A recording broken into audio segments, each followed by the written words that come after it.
Hey, what's up, guys? Welcome to another episode of Coach's Corner. We got myself, Bam, and Tony here. And yeah, make sure to like, comment, and subscribe if you guys do enjoy the content. Make sure to check out our Discord and subscribe to it if you want to ask us any questions.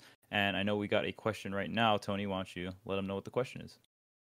From Qylwok, today we've got one interesting phenomenon that I noticed is the relative absence of optimal dual main or optimal secondaries at top level.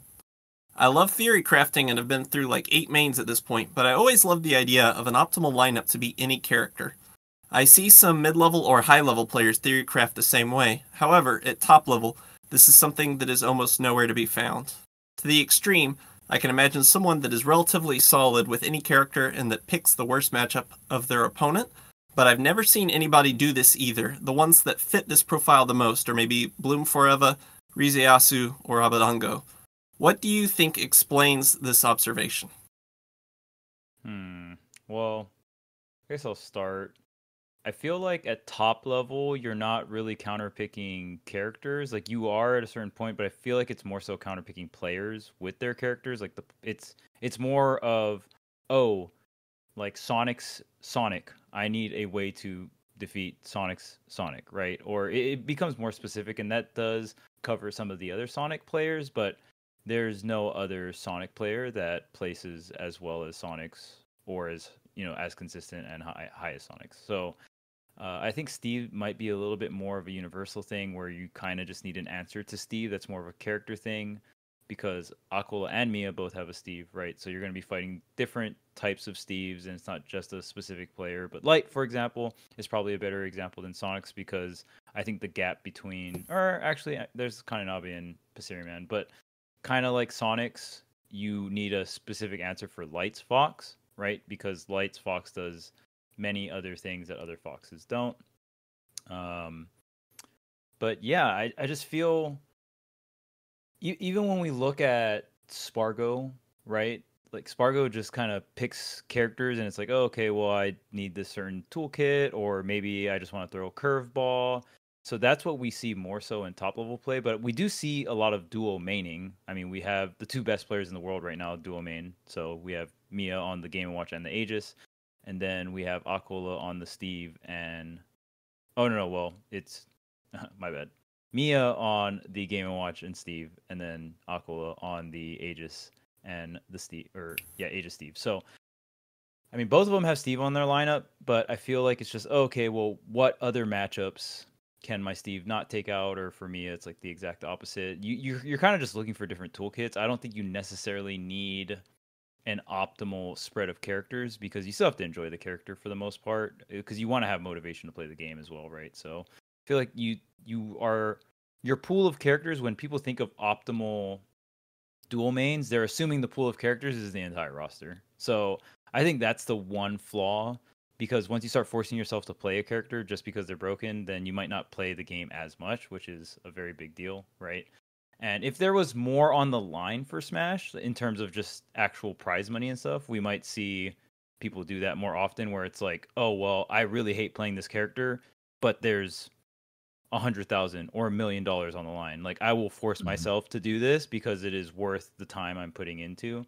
But I don't think we're quite there yet for Smash in terms of prize pools and stuff like that. So it's more, am I going to put all this time and essentially torture myself or really not like playing the game, forcing myself to play this character for the W? Most of the time people are going to say no. And there's so many characters that are good enough to get a W, right? Like maybe there's not a lot of characters that can win a P tier, but there is a lot of the entire roster you can pretty much get PR'd in your local region with. So you have a lot of options.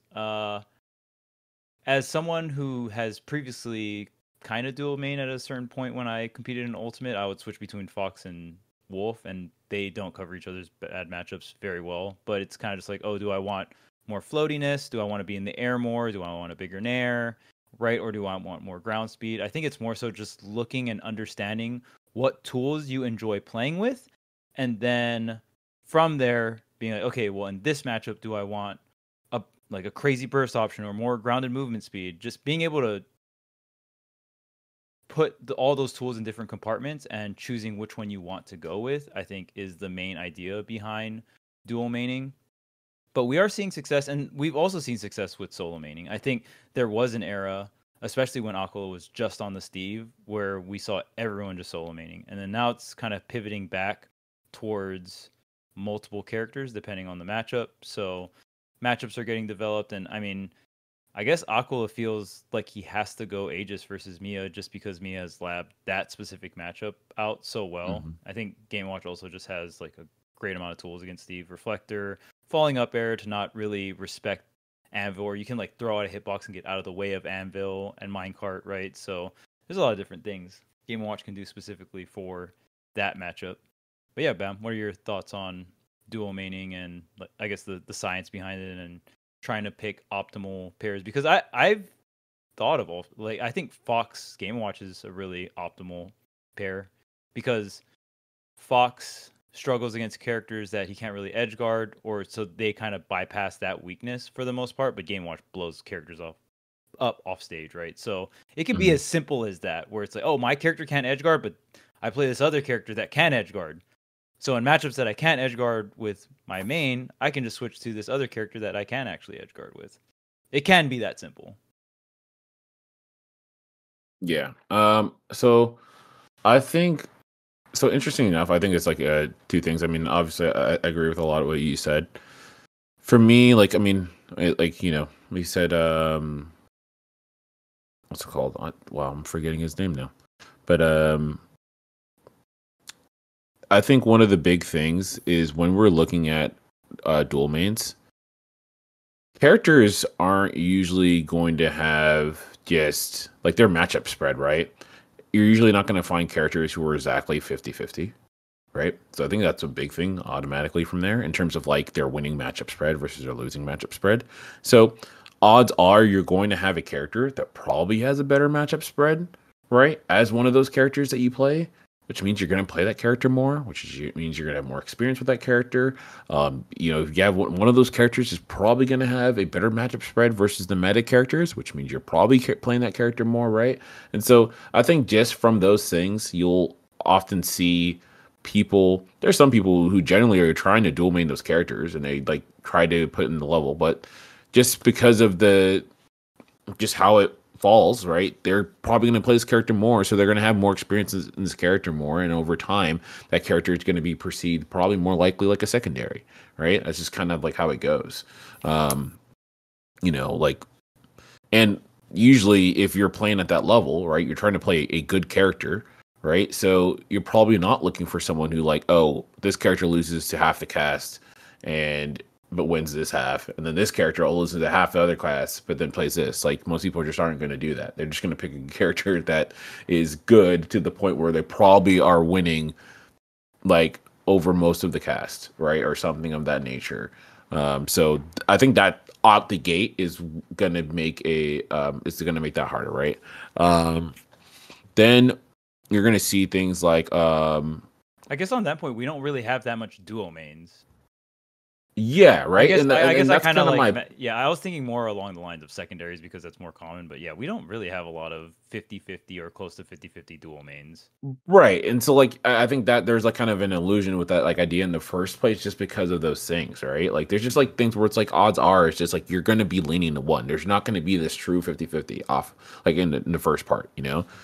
And then it's like but you do have people like, you know, Proto Banham, right, was a person, you know, top level, was alternating through the characters all the time because of the style, right, of the characters, right, and what the kind of play that was required to defeat one, the counter options was usually diametrically opposed to the other, right, you know, in the characters that he's playing with Lucina and Min Min. So we see things like that in effect. And I do agree that that's probably something that you could probably see over time from people, especially as they start to dive into matchups more. There's just so Ultimate is just a very interesting game because of the sheer volume of matchups. And there's so many times too when we talk about matchup spreads, there's just a lot of matchups that honestly still have not been fully crazy developed, right? So I think that's also another aspect where it's hard to just be like, okay, I'm going to play this character this time for this 50% and this 50%, because like there's a lot of matchups that haven't even really been dived into enough to even have that kind of clarity. So again, you're probably just going to lean into the character with the better matchup spread, supposedly, and then rock that way too. So I'll just say I think that's something that's probably would emerge more kind of end game time, and also with more stakes where people are really breaking down this game to the nitty gritty, to the point that we can have some discernment of like some optimal pairings in that regard. But I think for now, you're probably just only really going to get is people who have like really strong secondaries, like they do, like they're actually well developed. I would say that's also a thing you'll see when you're talking about the low to like when you're looking at mid to high level. A lot of times, these dual mains, I feel like even those like dual mains, those people don't have those characters as developed to that level, and the things that they're kind of missing in that regard don't matter as much in high level. But when you get to top level, there's so many minute things that can be the difference maker. Where it's like if you don't have those characters, that little like that little difference can be like, oh, you tend to slightly, it's just a random example, right? But like you tend to focus on bearing in this particular range and stuff like that because you're just not used to like figuring out like general variance in how your strategies, like how you should pressure here, right? Just say whatever for whatever character, right? Then like the top player sees that, they adapt to that, and they will just destroy you for it, right? Very quickly. Yeah, very, very quickly. In fact, that's something that I was kind of seeing. Like they had Ichigo Khan the other day, and it was just. I mean, and this is not even like top level, but these guys are good players. Solid players. Like Monte on the Game and Watch, and he was going up against Era, right? Who's a Steve main, and that was something that you would see, like where Era was having that kind of issue, and it's like if I looked at Era, I'd be like, okay, he's a very solid Steve main. He's doing some good things, but like those little things right there, like a top player will just destroy you for over and over Monty and over is again. Very good. I feel like being ranked in SoCal is a bit. He's harder. good. He's definitely very good. A bit harder to get ranked in, like Florida, Tri-State. Like there's definitely regions that are easier to get power ranked on, and there's definitely regions that are harder or more competitive to get power ranked on. Yes, either more players, denser talent pool, stuff like that. Yeah, no, 100%. But yeah, the point being that it's a lot of times the way that you overcome those like minute differences is just leaning into that character. So I think over time you just see people where they're probably going to lean into that one character because the level of mastery, like those little differences just become more and more important to where like it feels like you are sabotaging yourself if you're not dedicating your bandwidth more so to those characters. And I think that's a big factor as well.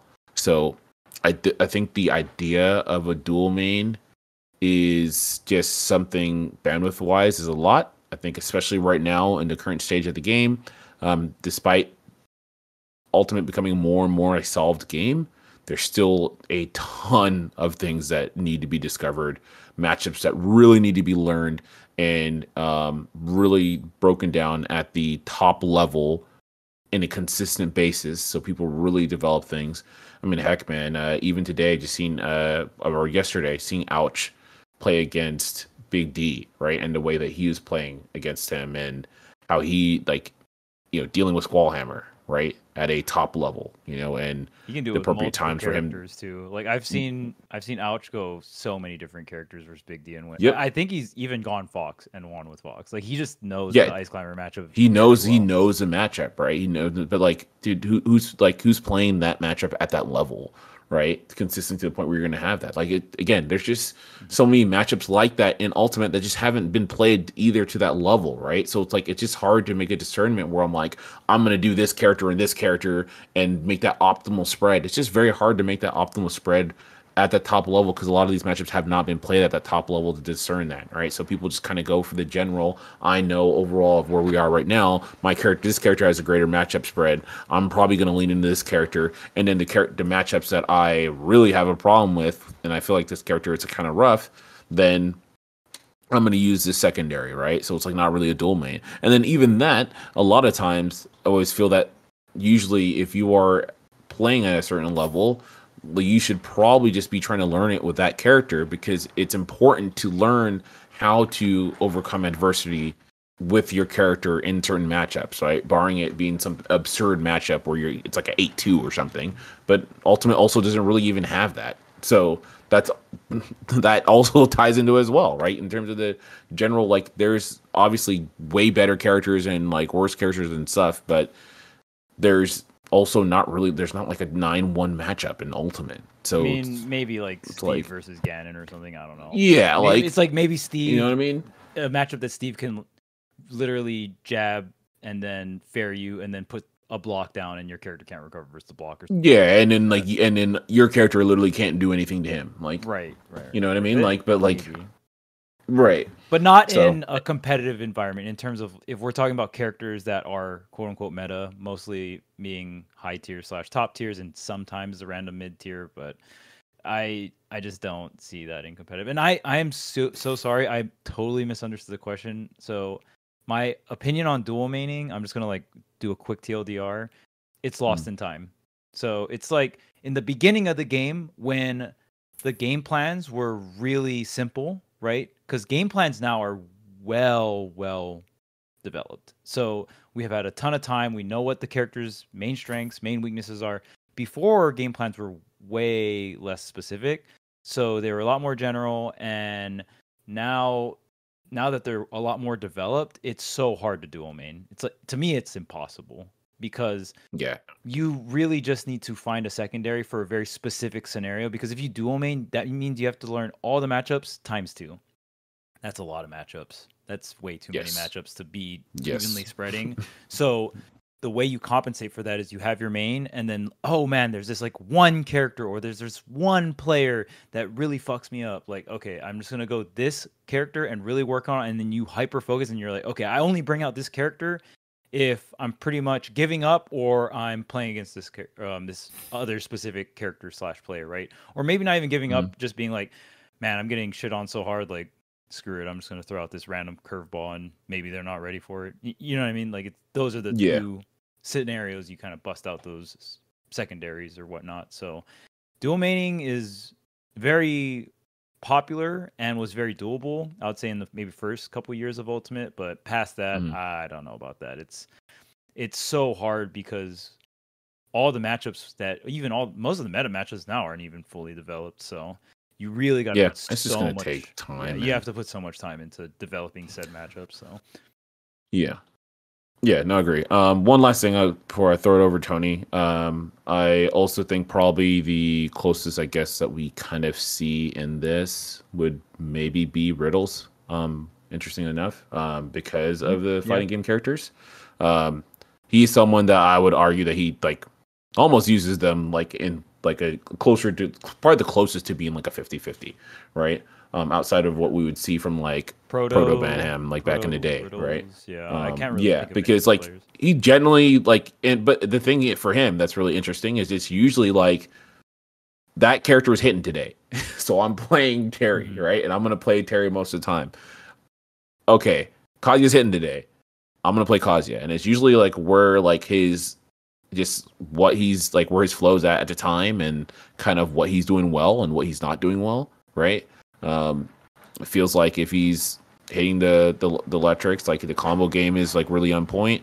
Then the movement is like really there, or whatever it may be. Then it's like, all right, I'm going to Kazuya day. That's like, oh, okay. I feel like I'm like moving with Terry. Like I need this mobility right now. I feel like I need that to really like push through here. And his combo game is near, like it's close enough to Kazuya where if my Kazuya is not performing at this part in time, I need the mobility versus that. So I'm going to go ahead and take Terry's damage and his mobility, right? And it seems like he tends to operate in that kind of way. So yeah, I would say like that's like one of the closest examples that we like have, right? In terms of people really looking at like closer to 50-50, you know? But yeah, Yeah. Tony, what do you think about in terms of like the idea of dual maining both at a mid to high, and why we see it sometimes there, and then like also why we see an absence of that for the most part in top level? So I'll actually dramatize it a little bit and put it this way. So I think that the way a Diddy Kong player versus a Donkey Kong player versus a Rosalina player would use R.O.B is going to be different. And so I would argue that if you are preparing for a R.O.B player, depending on what their background is going to be and the nuance of that background, the game plan that you're going to use against that specific character is actually going to be a little bit different. Like there's different ways you can run the character, different counters, because there is an RPS fundamentally. Someone Mhm. who runs into a matchup planning to start rock is going to be different than running into a matchup versus someone who starts paper. Even if the Yeah. dynamics between it all is the same, which it's usually not, then you're still going to end up with essentially multiple matchups per matchup as the Right. game becomes more nuanced and developed. Yeah. And so it's not as simple as just having like 64,000 matchups you have to learn in order to truly be able to counterpick anybody. It's Hmm. also the nuance of, well, some characters have more ways to learn them than others. And then Yeah. you also have to learn that matchup multiple ways, multiple times versus different players. And so once you account all of that, there's probably millions of matchups. It's just Yeah. not realistic to actually truly master the entirety of Ultimate's cast. I would even go so far as to say that if you were to give Ultimate the entirety of the player's lifespan and you just treated it more of like a chess game, that the generation of humans themselves would not master that within the first generation. Like our grandkids would still be learning how to play the game on that kind of level. Like Mhm. just looking at how complex that really is, if we were looking at true mastery, Yeah. by my own personal definition. So, like, to reiterate, just this past weekend at Riptide, we had a matchup that was determined almost entirely from someone having a single misinput in neutral on like a last game of a set, and like it Yeah. completely turned that set around on stage. Like there is just still so much room to grow just on basic execution, basic play at this point in the game, I think. So Mhm. like as since Sonics was used as an example, I think there's still so much for Sonics to grow as a player within the character, within the scope of that character, before he would even need to start using his time toward developing a secondary just to give him something productive to do, which Yeah. is what I think one of the big things to do with a secondary is what do you do with your time to make yourself more likely to win on against a general field once you feel like you actually have mastered your character. And one of the answers to that is, well, start mastering another character so that you have more diverse ways to win the game. Because if your opponent is theoretically prepared for every possible way you have to win the game, then what you simply do is you find a new way to win the game and then win the game from there. And so as long as you can continue finding new ways to win, which is again, essentially what Spargo found is his conclusion for Sonics is Sonics figured out how to counter his ways to win. And so their current dynamic is essentially a back and forth adaptation where he finds new ways to win. Sonics figures out how to counter those. And so rather than trying to play through a more complex or nuanced RPS there where they play around each other playing RPS against specific gameplay, Spargo finds new ways to win and then tries to win those ways using his same general core approach to the game. And so I would say that specific player-to-player interaction is probably the closest example to this being used in practice at top level. And as Charles mentioned before, that is exactly how it is most practical, is when you have a specific player versus specific player habits that you have to prepare. Because it's not as if Spargo is pulling out these same counterpick characters against other Sonic players. He still tries to focus on the actual RPS within a given matchup versus those players, even if he's losing the set, like versus Ken. You don't see him just pulling out Roy versus Ken, or at least we haven't yet. So the point there is he chooses to pursue an entirely different or separate dynamic towards approaching the victory screen versus these different players because of how he's approaching, or rather how he views the RPS dynamics of it. And so he's essentially trying to just make it too complex for Sonics to study and adapt to. And then versus other players, he feels comfortable enough within the simplicity of it to just go ahead and outplay them on that level. And so both of these are a way of outplaying your opponent, but one of these is, well, life is too complex. I'm just going to approach it from an entirely different perspective, whereas the other is, with us both knowing everything that can happen here, I just think that you're not good enough to beat me the same way twice. And so another way of looking at that is that if you are consistently winning the game before your opponent wins the game, then as long as you can predict, or rather come up with new ways to do so, you will continue winning the game for so long as you have more ways to win than the opponent is prepared to answer. To go back to an old topic that we've approached. Likewise, though, if you are containing everything that your opponent can possibly do to win the game, then how are they supposed to ever win the game again? And so that's usually where RPS mix-ups and things, again, while you are playing the game, are going to come up. So, yes, you might be able to just spot dodge or roll away or jump to avoid my kill throw. But if I can kill you with an anti-air or calling out a roll or some such, then we've established an RPS and I can kill you for playing around what I'm doing in the first place. So that's usually how I'd say things progress.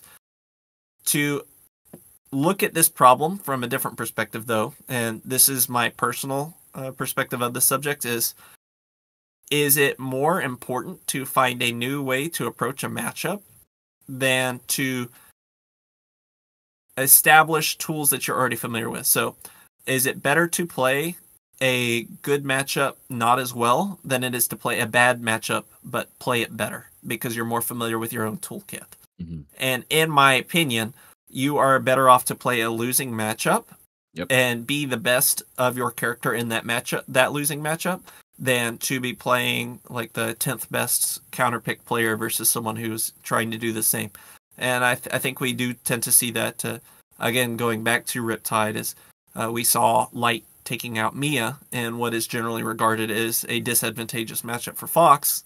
And maybe Light could have done it in a different matchup. We don't know. But I don't think most people would say, oh, well, he made a mistake playing Fox into the losing matchup. He very clearly didn't, which is why he 3-0'd him. Yeah. So looking at this, I think in practice, it is better to play a losing matchup and then play it as well as you can and improve how well you play that. And so I generally don't recommend dual maining or pulling up a secondary. Now, this is obviously different when, again, as we have very simple solutions, very specific. And so I would say the more specific the context in which you're needing it, like if it's specifically versus I only want to play this character versus players who have this specific set of habits, then I think that you can kind of narrow down what you're looking for. I think that the way people tend to look at things like secondaries is, can I come up with more ways to essentially cheese my opponent or just play a game plan that my opponent might not be ready for? Then I will run into opponents who are ready for everything I have, which I think that is less likely to be effective in the long term. And I do think that is actually why that is much more prevalent at the mid-level, is because that does work. If your opponent does not put a critical mass of time into learning the game so that they can play their losing matchups well. So I think that matchups are generally less important than player matchups and player skill and general athleticism within your character. And I think that this proves itself at top level more often than not, although obviously there are still, they do still affect the game significantly. It's just a matter of, well, if you have both of these factors, which factor is more important? And I think that's where player skill, learning the matchup from your perspective, whether it's winning or losing, is more important. Yeah, I definitely agree with that for sure. Like, and it makes sense. Like, yeah, I can do, like, I even think of, like, if you were thinking in, like, real life, right? Like, if I'm going to pick up, like, a difficult task, right? Like, maybe someone was, like, maybe their body type was slightly better, but am I going to go through learning how to walk again? Like, am I going to go through, like crawling to walking to, like, taking in information and do all that stuff again if I just, went into their body, right? Like, or something, it's like, that just, that takes a long period of time, and like it takes time to master and learn a character and do all these things, right? And when you are a master of a character and you know the nuances and interactions, right? Even when you're playing losing matchups, like you probably know it better than that person because most people aren't going to be doing that in the first place. And it's like because you know those tools, it's easier for you to identify because you've already put in the legwork to determine like, oh yeah, even though this is a bad situation, like I know how I can avoid this situation, or I know like, okay, yes, it's a bad situation, but I do have these two options now here doing this, right? And yeah, like to your point, Tony, when you are playing when you're like kind of at the mid level, like you're more prone to be like, oh, well, I don't know how to deal with Bayonetta Witch Twist, so I'm just gonna lose that. Like at the end, right? Like you just don't have an idea to deal with this thing, and so like you're just not there yet. But you're gonna find less and less of, oh, this one general game plan for this character. Oh yeah. Don't worry about it, dude. Mia doesn't know how to deal with freaking Bowser Jr., so he's just gonna get run up by like freaking clown cart or something like that. Like that's just gonna be very, very, very, very unlikely. Versus like, the guy who does well at in a region that just he probably never played a Bowser Jr. in his life, right? Or doesn't have the tools there to deal and mitigate some of those general strategies, right? So, yeah, but I think you're absolutely right on that, Tony. I will also specifically note that I think it's funny that Protobanum is probably the most prolific dual main or example of a dual main user that we have had in the history of Ultimate, and especially post quarantine too. So it's like the fact that it was post quarantine, because I would argue that Leo and Tweak were kind of bouncing around characters a lot in the beginning of Ultimate, so you can maybe put that there, but yeah, even kind of thinking about that, they would jump to so many different characters. It's hard to say dual main specifically, right? So yeah, I agree. And it was just easier, like you said. The game plans were simpler too, so like people just didn't understand how to deal with basic things, and they knew what they were kind of looking for in their player habits anyway. So that's kind of like what they abused, right? Proto is like the dual main of Ultimate for sure. The specifically because he was doing it with Lucina, who is there's a phenomenon that we use in like TCG communities, which is the 45-55 deck, which is where they have a slight advantage against almost everything in the field, but because it's fundamentally nearer to a coin flip, that the deck usually doesn't turn that out that well in bracket. So just the natural variance of the game is going to pick up more edges than you being able to have those advantages, because people make mistakes. So just because you start and finish the game in a very slight advantage, you're naturally going to make more mistakes than those advantages come up. And so the variance is just going to, of just throwing dice at a board is going to just show up more. And so I think that what tends to be a better way to play it, and as mentioned before, there aren't really 9-1 matchups, but the more skewed your matchups can be, the more this works for it as an alternate matchup spread. Because obviously, if your character wins every matchup in the game, but then cannot possibly, like, has an 0-100 matchup versus someone where all they have to do is just select it on the character screen and it just skips straight to the victory screen for them. That would be one of the best possible characters for you to play at top level or any level, because all you have to do is just make sure that you have a character that is that 100-0 matchup's worst matchup. And from that point on, obviously you're sailing clear. And so notice I said worst matchup, not top tier, not even high tier. Like, you could theoretically play what was probably the best character in the game and then have a secondary that could even be a bottom tier. Let's say the only matchup they win is counterpicking that one character. And now all of a sudden you have created a dynamic where it would probably be foolish in most fighting games to not play and have that secondary, or play that main and secondary combo. And so what you would end up having is essentially an RPS system where you're playing one of these mediocre choices, which is every other character in the game. You're playing Rock, which is the best character in the game, or you're playing Rock's Scissors, which is going to be essentially the worst character in the game, but they're more relevant than the rest of the cast, just because the rest of the cast's entire benefit is just being their worst matchup, which is any other choice. So And notice this still is not balanced. And even though it's a 1-2-3 RPS, because you can essentially throw darts at a dartboard and get a different character, and most of the time you're not going to get the best character or the worst character, then you can still say that it's weighted so that the best two choices for you to pick are the best or the worst character in the game by matchup spread. And so that would still make them the best choices and the most meta relevant characters. And so I think this comes up in particular because there are so many matchups in the game where it's generally agreed upon that they can do it versus almost every character, or they have the tools or whatnot versus most of the cast. That's generally not what you want to play. You want to show up with a stacked deck. You want to show up so that most people are facing uphill to play you. And then if they show up with a proper tool set to just easily beat your character, then you would switch characters and use the other. And this is particularly more relevant as the population is smaller, or the population of competition is smaller. So as the game goes on, there is it's not necessarily that the attendees are lower, but rather the number of players that you can't just show up and absolutely skill gap in your losing matchup. As we said before, if you successfully counterpick Mia with one of Game & Watch's worst matchups, you're not necessarily going to beat Mia. Even if you show up, you're ready for the Game & Watch matchup, you have the counterpick, he's not ready for you, he can still win. And we have seen this before. Again, going back to Riptide, that was something that came up, is someone had his number. I actually forget their name. I apologize to the Ike player who showed up. They were absolutely ready for the assignment, prepared. Mia was not ready. He still got that game 5 win. And so him basically just learning the player and character matchup during the set was enough to minimize the skill gap, or rather extend the skill gap over time to actually just overshadow the gap in preparation that the Ike player had. And so that is generally what happens, is the best players still usually show up at the best results in bracket.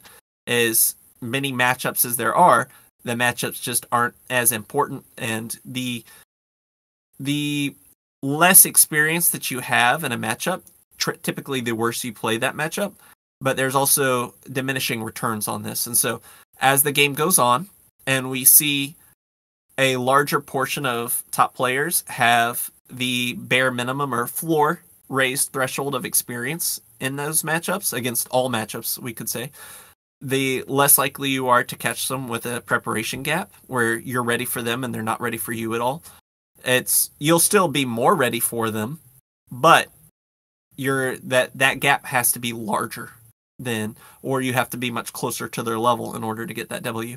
And so as you approach having a more defined top level, that means that the player gaps are more known, which means that if you do play an obscure character, and even if that player doesn't know your matchup, because they see you in their bracket and they know that the player gap isn't that large, just knowing that like Toriguri is in their bracket is enough for a top player to realize, I need to try and get some Banjo experience. Not because Banjo is relevant, but because they aren't going to get caught. Yeah. Whereas at Toriguri's first tournament, people are going to show up, well, I don't know if I need to prep for a Banjo. There's no Banjos.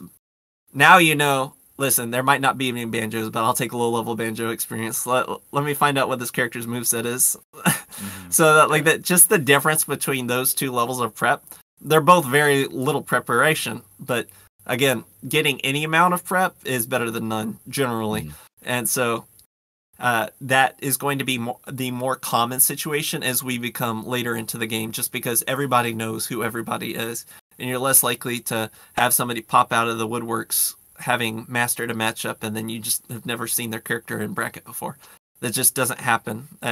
Obviously, this also is compounded by people having more experience in the game. Obviously, if the average competitor has put in 10,000 hours into the game, they're probably going to have more preparation, know more matchups than when the average player had 1,000 hours in the game. So, like, that's just common sense. So.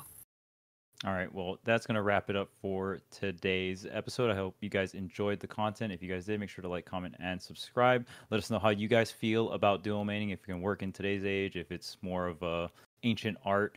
And as well, if you want to support us even more, make sure to subscribe to our Discord. You can ask us questions there. And until next time, class dismissed.